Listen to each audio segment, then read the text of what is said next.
Falsa Eucaristía de la religión romana. Para entender el mensaje de este video, es necesario que por favor vean primero dos videos míos anteriores. Uno, Padre Byron refutado, y dos, falso sacerdocio. Con los que ya vieron esos dos videos, examinemos lo que decretaron, o mejor dicho, inventaron los falsos sacerdotes de la religión romana en el año de 1563 en el Concilio de Trento. Canon 1, sesión 13, capítulo 8. Si alguno negare que en el Santísimo Sacramento de la Eucaristía se contiene verdadera, real y sustancialmente el cuerpo y la sangre, juntamente con el alma y la divinidad de nuestro Señor Jesucristo, y por ende Cristo entero, sino que dijere que solo está en él como en señal y figura, o por su eficacia, el tal sea anatema, es decir, maldito, a matarlo en la hoguera por protestante. Lo primero que la palabra de Dios en todo su contexto establece es que Dios no es ninguna materia, sino que es espíritu, tal como el mismo Jesús lo afirmó en Juan 4:24. Dios es espíritu, y los que le adoran en espíritu y en verdad es necesario que le adoren. Génesis 1:2, antes de la creación, y el espíritu de Dios se movía sobre la faz de las aguas.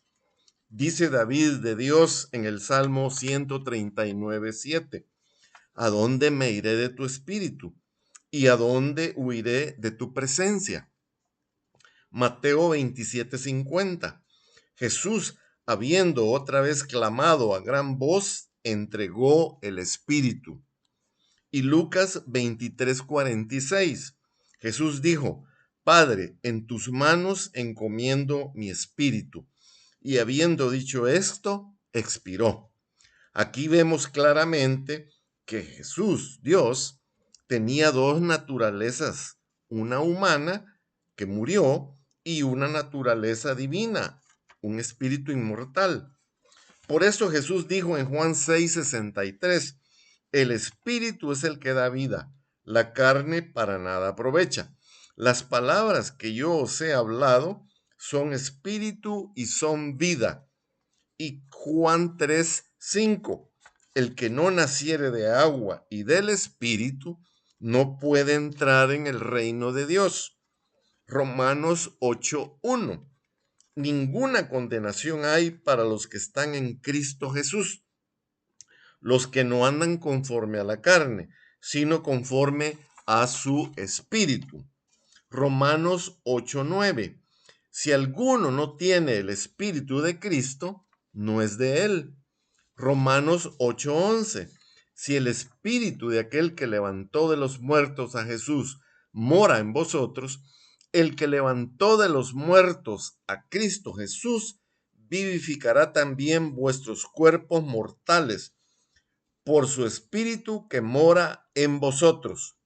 Los cristianos, los que nos basamos en todo el contexto de la palabra de Dios y no en lo que digan falsos sacerdotes en concilios como el Concilio de Trento en 1563, tenemos al Espíritu de Dios morando en nosotros, tal como lo afirma Dios en su palabra.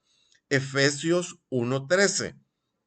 Habiendo oído la palabra de verdad, el evangelio de vuestra salvación, y habiendo creído en él, fuiste sellados con el Espíritu Santo de Dios. Primera Corintios 3:16. Sois templo de Dios y el Espíritu de Dios mora en vosotros. Primera Corintios 6:19. Vuestro cuerpo es templo del Espíritu Santo, el cual está en vosotros, el cual tenéis de Dios. Por tanto, los cristianos no tenemos ni necesitamos comer esa falsa Eucaristía, pues el episodio de la llamada Última Cena es todo y solamente un símbolo del sacrificio que Jesucristo haría en la cruz para cargar con los pecados de los cristianos. Para empezar, la Pascua la celebraban para comer un cordero, el cual era el que simbolizaba a Jesús, tal como está expresado en el libro de Éxodo, capítulo 12, y tal como Juan Bautista lo afirmó en Juan 1:29, cuando dijo: He aquí el Cordero de Dios que quita el pecado del mundo. Pero como Jesús había multiplicado panes y peces unos días atrás, y según Juan 6:34, los judíos le dijeron a Jesús: Señor, danos siempre este pan. Por eso Jesús les dijo, según Juan 6:35, yo soy el pan de vida, el que a mí viene nunca tendrá hambre.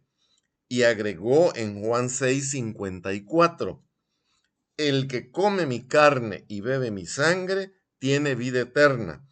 Hablaba de su sacrificio en la cruz, donde única y solamente allí entregó su carne y su sangre. El mismo Dios les había prohibido a los judíos que estaban ahí sentados con Jesús a la mesa de la Pascua, a la mesa donde celebraban la Pascua, el comer carne y sangre cruda. Veamos Génesis 9:4. Pero carne con su vida, que es su sangre, no comeréis. Levíticos 3:17. Estatuto perpetuo será por vuestras edades, donde quiera que habitéis, que ninguna sangre beberéis. Levítico 19:26. No comeréis cosa alguna con sangre. Deuteronomio 12:16. Sangre no beberéis, sobre la tierra la derramaréis. Éxodo 11:9. Ninguna cosa comeréis cruda. Hechos 15:20. Que se aparten de las contaminaciones de ídolos, de fornicación, de ahogado y de sangre. Hechos 15:29. Que os abstengáis de lo sacrificado a ídolos, de sangre, de ahogado y de fornicación. Levítico 17:10.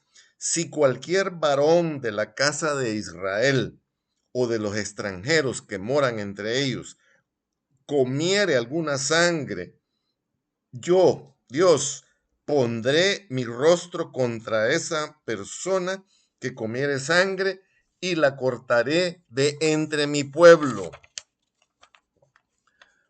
Con solo lo aquí expresado de la palabra de Dios y con solo 2 dedos de frente, cualquiera puede entender de que es imposible que con un falso acto de magia, falsos sacerdotes, hombres mortales y pecadores, entre marxistas, masones, conservadores, liberales, homosexuales y pedófilos, puedan bajar a Dios entero del cielo para volverlo a sacrificar y repartir su carne y su sangre.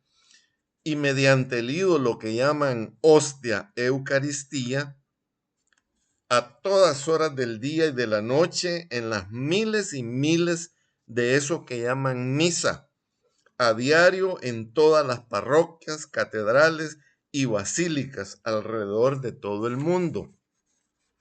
Se necesita una enorme ignorancia para creerles que a Dios entero y un Dios que es espíritu lo puedan encerrar en un cajón que llaman sagrario y meterlo en un artefacto que tiene su origen en el culto al sol radiante de la Roma politeísta, que llaman custodia, ese que parece un sol radiante.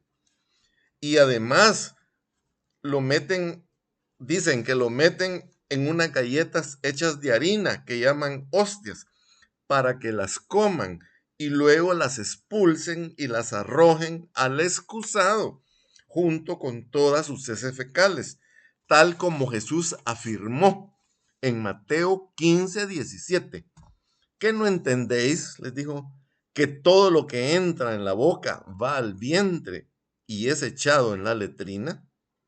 Simón Pedro, el entre comillas, el Papa, el que de acuerdo a la ley canónica y dogma y todas las demás leyes eclesiásticas de la religión romana, es quien dicta, establece e interpreta la palabra de Dios, según el libro de Hechos, capítulo 2, impulsado por el Espíritu de Jesucristo, inauguró la iglesia de Jesucristo en Jerusalén, no en Roma. Y ahí Simón Pedro no celebró ninguna misa, ni siquiera mencionó los ídolos llamados hostia, eucaristía, transustanciación. Tampoco hubo sacerdotes, cardenales ni papas, porque obviamente y sin la menor duda, toda esa parafernalia fue inventada mucho tiempo después en Roma, tal como ya vimos el ejemplo del tal concilio del año 1563 en la ciudad de Trento. Muchas gracias por su atención.